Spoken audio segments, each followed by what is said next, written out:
또 함께 계속 나누도록 하겠습니다.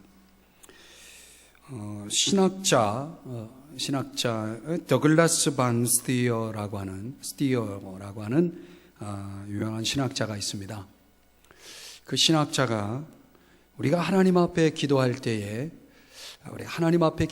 세 가지 믿음이 필요하다, 세 가지 믿음이 있다라고 이야기를 했습니다. 하나님 앞에 기도하는 사람들이 갖고 있는 믿음에 대해서 세 가지를 설명하고 있는데요. 첫 번째는 모든 것이 하나님께로 왔다는 믿음입니다. 여러분에게도 이 믿음이 있습니까? 생명이 누구에게서 왔습니까?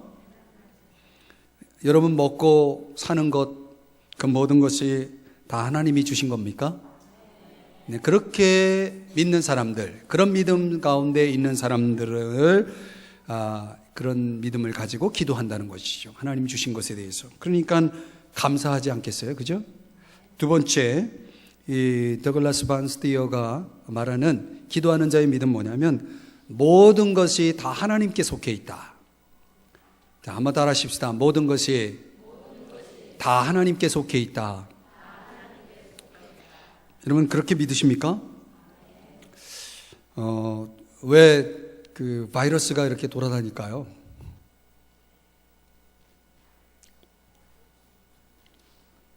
전쟁, 흉년, 질병, 실패, 성공, 우리 인생사 속에 들어와 있는 그 모든 것들이 왜 일어나는 것일까? 과연 하나님은 도대체 뭘 하고 계시는 걸까? 우리가 그런 의문들을 던질 때가 많습니다. 분명한 건 뭐냐면 그 모든 것이 결국은 다 하나님의 손에 있다는 것이에요. 왜 그런 어려운 상황들이 전개되는가? 우리가 다 일일이 이해하지 못해도 분명 하나님의 뜻이 있을 거예요. 이런 거 섣불리 이야기하면 우리 교회 설교가 유튜브로 나가기 때문에 뭐 제 설교를 듣는 사람이 얼마나 되겠냐마는 혹시 또 문아무개처럼 또 이렇게 잘못했다가는 또 여론의 문매를 맞을 수도 있겠죠. 뭐 저는 그렇게 유명한 사람 아니니까 뭐 여러분들이 저는 우리나라에 지금 여러 가지 혼란스러운 일도 정말 하나님의 섭리 가운데 있다라고 생각합니다. 그래서 이제 하나님 앞에 기도하죠. 하나님 빨리 도와달라고. 오늘도 그 여파가 우리 교회 우리 그 예배 출석에 상당한 영향을 주었던 것 같아요. 보니까 제가 어제 밤에 이렇게 말씀 준비하면서 교회 혼자 있으면서 하나님 내일 또 몇 분만 이렇게 나와가지고 썰렁하게 예배드리는 거 아닌가? 그것 때문에 집에 다 마스크 쓰고 집에서 영상으로 예배드리고 있지 않을까 이런 아주 쓸쓸한 상상을 하면서 어제 기도했는데 그 정도는 아니지만 오늘 보니까 대충 좀 영향이 있는 것 같습니다. 제가 하나님 앞에 기도를 하기를 하나님 이게 분명히 하나님 뜻이 있을 텐데 하나님 그래도 이 민족이 빨리 깨달을 거 빨리 깨닫게 하시고 이거 해결해 주세요. 빨리 해결해 주세요. 이렇게 기도를 했습니다. 여러분들 기도하시기 바랍니다.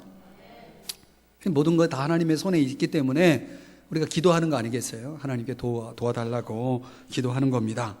그래서 기도하는 거죠. 하나님 손에 있기 때문에. 어려운 일이 있으면 하나님께 그렇게 말씀드리세요. 하나님 저에게 은혜를 주세요. 하나님 도와주세요. 저는 지금까지 기도해가지고 그렇게 하나님 앞에 정말 기도했을 때 하나님이 안 들어주신 것이 없어요. 제가 믿는 하나님은 그렇습니다. 여러분이 믿는 하나님도 그렇습니까? 네, 하나님 앞에 기도하세요. 걱정하지 마시고. 세 번째, 더글라스 반 스티어가 얘기하는 기도하는 자의 믿음은 뭐냐면 우리가 결국은 하나님께로 돌아간다는 믿음입니다. 죽으면 다 하나님 앞에 가는 거예요. 하나님 앞에 우리 인생의 결산을 하게 될 것입니다. 하나님 앞에 심판을 받을 거예요. 그 시간을 생각하면서 살고 그 시간을 생각하면서 기도하라는 거예요. 하나님 앞에 내가 무엇을 내놓을 것인가? 하나님 앞에 내 인생을 평가받을 때 오전에도 말씀드렸던 것처럼 과연 하나님 앞에 내 인생은 어떻게 평가될 것인가? 사람이 인정해주고 그거 중요한 거 아니에요. 하나님이 인정해 주셔야 돼요. 그러니까 하나님 앞에서 살아야지 사람 앞에서 사람과 사람을 비교해 가면서 그 안에서 우월감을 또는 열등감을 느끼고 살아간다는 것만큼 어리석은 것이 없어요. 그런 영적인 안목이 없이는 우리 인생사가 그렇게 얼마나 피곤한지 몰라요. 제가 가장 즐겨하고 이제 로마서 강해를 지금 주일에도 하고 있지만은 새벽 기도 때 나누고 있는데 11장 36절 하나님의 주권을 결론 내리면서 뭐라고 했냐면 모든 것이 주에게서 나오고 모든 것이 주로 말미암고 모든 것이 주에게로 돌아감이라. 그러므로 이제 하나님께 세세토록 영광이 있을지어다. 아멘 하고 끝나거든요. 하나님의 주권을 깨달은 바울이 그를 요약했어요. 요약하기를 모든 것은 다 주님에게서 나오고 모든 것은 다 주님에 의해서 보존되고 유지되고 있고 모든 것은 결과적으로 하나님께 돌아가게 돼 있다. 이게 오늘 이 반스티어 신학자가 기도하는 자의 믿음을 설명하면서 저는 로마서 11장 36절을 염두하고 그런 얘기를 했는지 모르지만은 그 말씀과 아주 정확하게 맞아들어요. 한마디로 얘기하면 우리의 삶은 오직 은혜로 사는 것입니다. 아멘. 여러분 그 은혜를 느끼십니까? 그 은혜를 믿으십니까? 그렇다면 우리 이 사실을 잊지 않을 때에 우리는 비로소 인간다운 인간으로서 살아갈 수 있는 것입니다. 우리가 그렇게 은혜를 입고 살아가고 은혜를 깨닫고 살아가고 은혜 속에서 살아갈 때에 그런 믿음의 백성들, 은혜의 백성들이 따라야 할 율법은 무엇일까요? 오늘 13절서부터 우리가 16절까지 읽었는데 이 내용은 한마디로 정직하게 살라는 것입니다. 하나님의 은혜를 입고 살아가는 사람들이 어떻게 살아야 할 것이냐를 설명하면서 정직하게 살아라. 시간이 되면 나누겠지만 두 번째는 17절이야 마지막 절까지 19절까지의 내용은 자비롭게 살아라 이렇게 말씀하고 있어요. 자, 오늘 시간 되는 대로 먼저 정직하게 살라라는 말씀 13절 이하 16절의 말씀을 보십시다. 여기에 속이는 것에 대해서 성경이 이야기해 주고 있습니다. 다섯 가지 관점에서 본문의 말씀의 중요성을 우리에게 교훈해 주고 있는데요. 첫 번째는 왜 우리가 정직하게 살아야 할 것이냐? 신앙적인 관점에서 보면 하나님이 거룩하시기 때문입니다. 하나님이 거룩하다면 하나님의 백성은 어때야 할까요? 동일하게 거룩해야 합니다. 아멘. 하나님은 어떤 분이십니까? 하나님은 진리의 하나님이십니다. 그렇습니까? 하나님은 거짓이 없으신 분이에요. 진리의 하나님이세요. 하나님께 속한 사람이라면, 하나님의 백성이라면 당연히 정직해야 되겠죠. 왜 정직해야 할까요? 그래야 믿을 수 있잖아요. 여러분, 하나님이 정직하지 않다면, 하나님이 진리이시지 않다면 어떻게 우리가 하나님을 신뢰할 수 있습니까? 어떻게 우리가 하나님을 의지할 수 있겠어요? 불가능해요.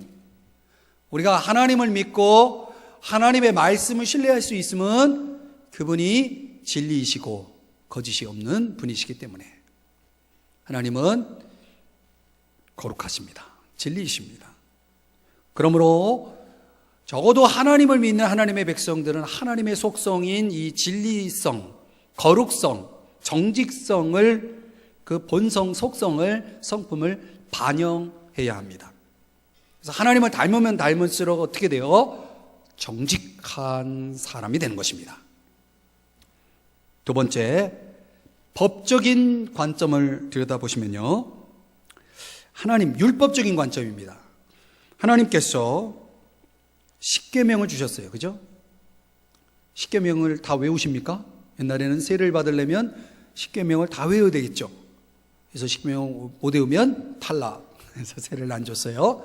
10계명을 보시면은 그 가운데 우리가 생각해 보면 대신 계명이 있고, 즉 하나님과의 관계 속에서의 계명과 대인 계명이 있습니다. 인간과의 관계 속에서 지켜야 할 계명이 있어요. 그 대인 관계 속에서 주어진 계명 가운데 첫 번째가 뭐냐면 부모를 공경하라, 부모를 존중하라, 순종하라. 그 명령을 이 도덕적인 또 율법적인 관점에서 오늘 본문을 적용하면은, 만약 우리가 부모를 공경하지 않고 존경하지 않고 그 부모에게 순종하지 않으면 결국은 도둑질이에요. 그게 무엇을 도둑질한 걸까요? 부모님의 명예를 도둑질하는 겁니다.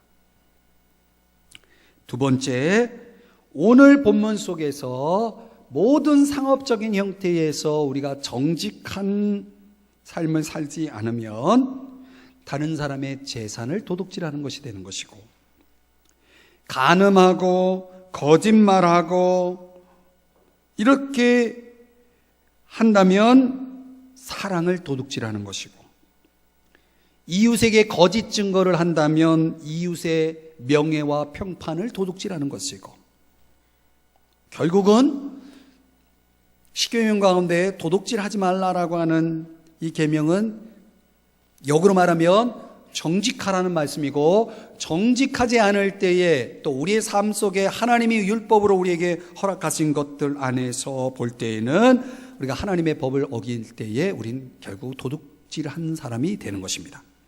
그런 차원에서 제8계명 도둑질하지 말라, 이것을 어기지 않으려면 오늘 성경 말씀처럼 다른 저울추와 대를 사용해서는 안 되는 것입니다. 다시 말해서 다른 사람을 속여서 내 이익을 증가시키는 일을 하지 말라는 것입니다.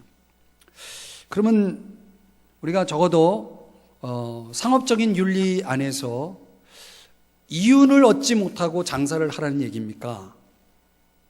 즉 남기지 말고 장사하라는 얘기입니까? 그건 아니에요. 적어도 그 정당한 상업적인 거래를 우리는 허용하면서 적어도 그 이상의 어떤 욕심적인 탐욕적인 차원에서 이익을 증가시켜서 상대방에게 피해를 주는 선을 얘기합니다. 그게 어떤 선입니까? 라고 하는 부분에 대해서는 저는 각각의 우리의 직업상에 또는 어떤 분야상에 어떤 적어도 윤리적인 선이 있다라고 생각이 됩니다. 이 목회자가 그걸 그 선까지 다 정해줄 수는 없을 것 같아요. 적어도 우리가 신앙인의 양심 속에서 내가 이 정도 수준에서 지켜져야 할 어떤 그런 어떤 선을, 한계선을 하나님은 우리에게 각자에게 주시라고 생각합니다. 세 번째, 사회적인 관점입니다.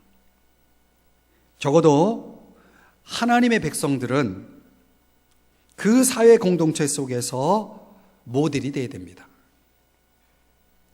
여기 오늘 본문 속에 우리가 살펴볼 것은 결국은 내가 다른 한 사회 공동체 속에서 더불어 살아가는 사람들을 넓은 의미에서 보면 가족이에요. 형제예요.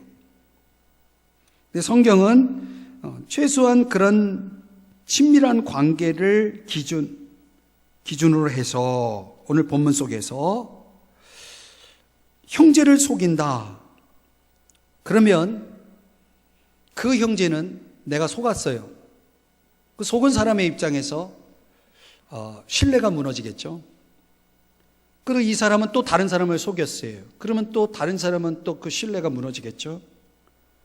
그러면 하나님이 보실 때 이스라엘이라고 하는 이 사회 공동체 구조가 어떻게 되겠습니까?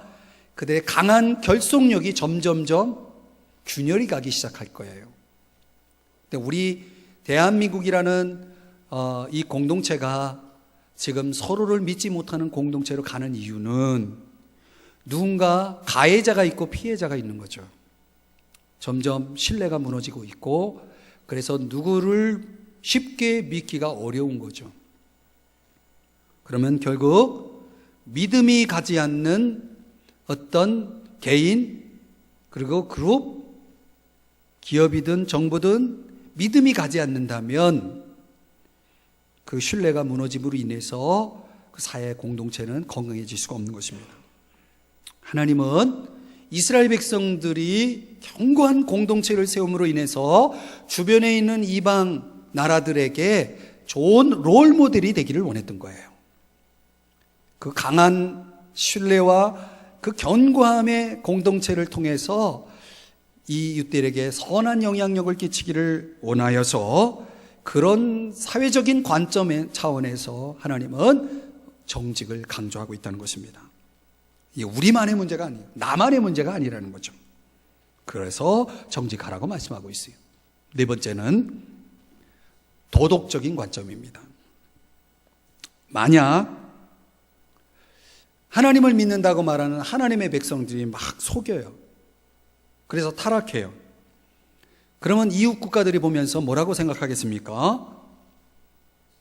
참, 저거밖에 안 되는구나, 수준이. 그런데 하나님께서 이스라엘 백성들에게 무엇을 부탁하시고 명령하셨냐면 너희들은 이방의 빛이 되라 라고 말했어요.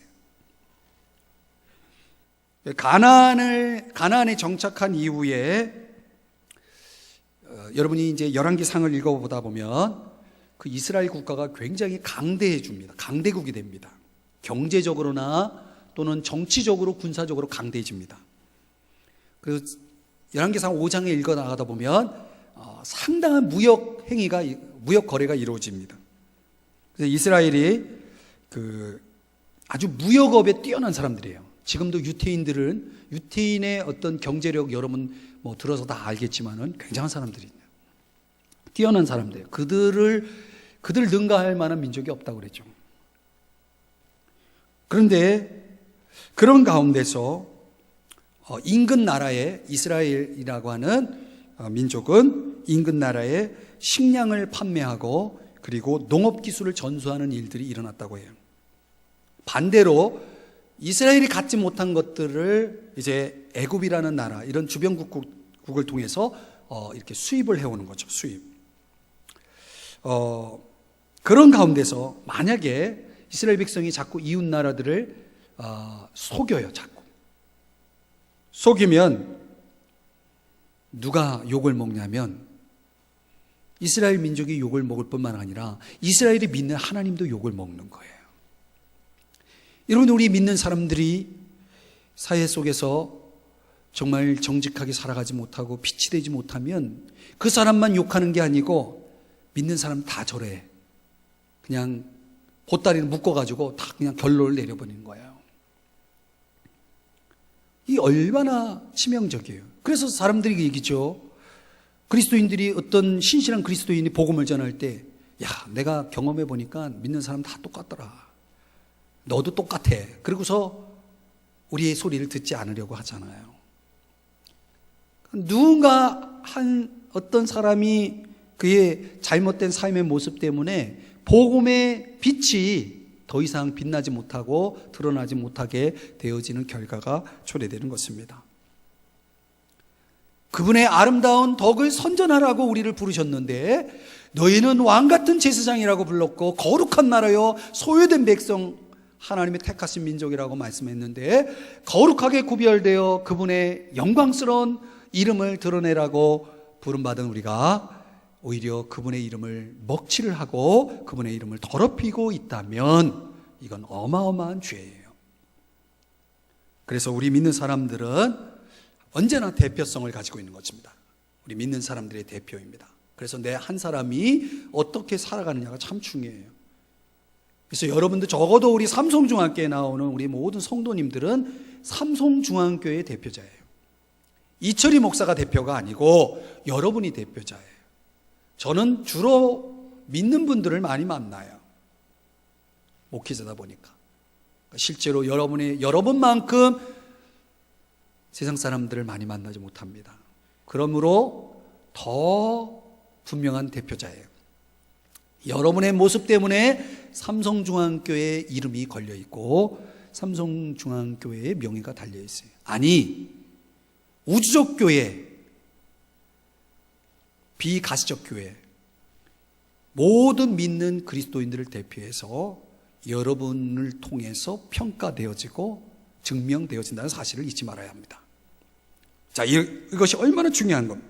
도덕적인 이 관점이 하나님께서 그런 관점을 염두하고 지금 뭐하라? 어떻게 하라? 정직하라. 속이는 저울추 같은 거 갖고 다니지 마라. 이렇게 이야기를 하고 있는 것입니다. 또 하나, 다섯 번째는 영적인 관점입니다. 자, 오늘 성경 16절을 다시 한번 보시고 읽어보도록 하겠습니다. 16절입니다. 시작.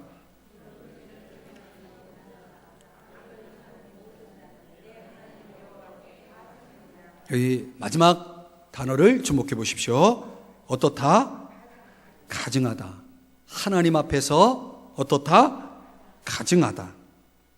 여러분, 우리가 반드시 정직해야 할 이유는 형제들에게, 단지 형제들을 속이지 않기 위해서 정직할 뿐만 아니라 하나님을 슬프게 하지 않기 위해서. 하나님이 어때요? 하나님이 거짓을 가증하다 여긴다는 거예요.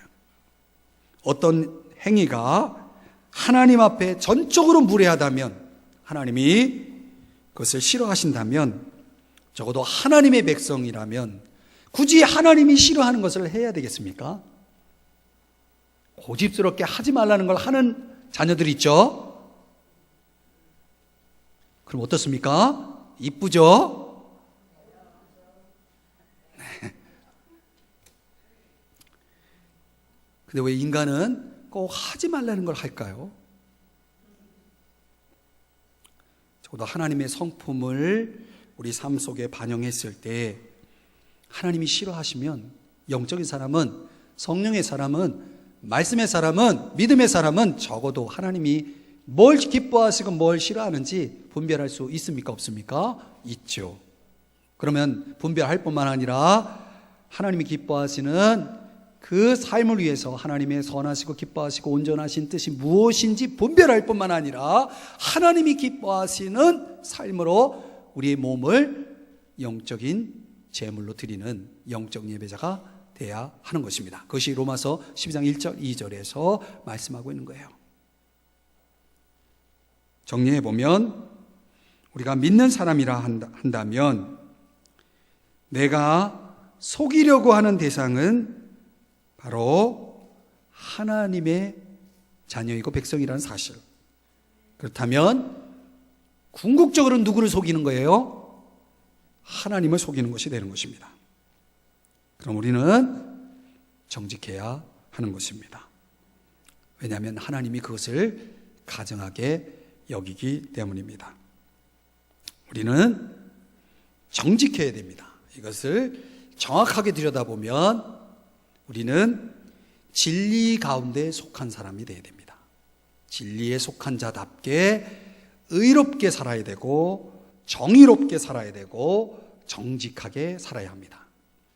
자, 이 한 가지 중요한 진리, 중요한 사실과 함께 그리고 이어지는 17절서부터 19절까지는 그의 또 상반된 속성을 드러내라고 말씀하고 있어요. 그게 뭐냐면 자비로워라, 자비롭게 살라. 한번 따라 하십시다. 자비롭게 살자. 자, 이 부분에도 성경이 잔인한 사람을 예를 들어서 잔인한 것에 대해서 하나님이 금하시는 율법을 통해서 우리에게 자비의 속성을 가르쳐주고 있어요. 제가 깊이 이 본문을 들여다보다가 여기에 십자가의 정신이 있구나. 십자가의 정신.